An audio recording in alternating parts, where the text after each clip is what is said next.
پہاڑی زبان میں اپڈیٹ سنیے۔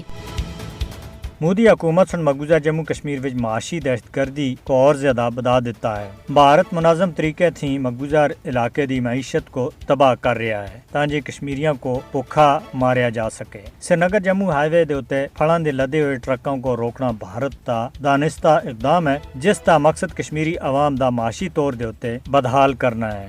شاہراہ دی جان بوجھ کے بندش سن سوپر فروٹ منڈی کو صرف ستمبر میں تقریباً 5 ارب روپیے دا نقصان پہنچایا ہے۔ اسی وجہ دے تاجر مقبوضہ علاقے وچ کئی دنوں دے ہڑتال دے ہوتے ہیں۔ مودی حکومت کی طرف سے آرٹیکل 370 کو غیر قانونی طور دے ختم کرنے کے بعد تے مقبوضہ جموں کشمیر دی معیشت سب سے زیادہ متاثر ہوئی ہے اور معیشت کا کوئی بھی ایسا شعبہ نہیں ہے جس وچ پچھلے 3 سالاں وچ ناقابل تلافی نقصان نہ ہویا ہوا ہے۔ مقبوضہ ریاست جموں کشمیر وچ پچھلے 2 سالاں وچ درجناں کشمیریوں کو جھوٹے الزامات کے تحت سرکاری ملازمتاں تھی بھی برخاست کیتا گیا ہے، جدھر سرکاری ملازمین دی برطرفی معصور کشمیریوں دی معیشت تا گلا کٹنے دے واسطے بھارت کی آبادکاری استعماری پالیسی دا حصہ ہے، ادھر ہی املاک کی مسماری وقف اراضی دے اوتے قبضہ اور اون پھڑاں دے لدے ہوئے ٹرکاں کو روکنا کشمیریوں دا معاشی طور دے اوتے گھیرا تنگ کرنے دے ناپاک اقدامات ہیں۔ مودی حکومت نہ صرف اسرائیل دی طرز دے اوتے کشمیریوں کو معاشی طور دے اوتے اپان بنانا چاہتی ہے بلکہ سیاسی، آئینی، ثقافتی اور اقتصادی طور دے اوتے بھی بے اختیار بنانے دی پالیسی دے اوتے عمل پیرا ہے۔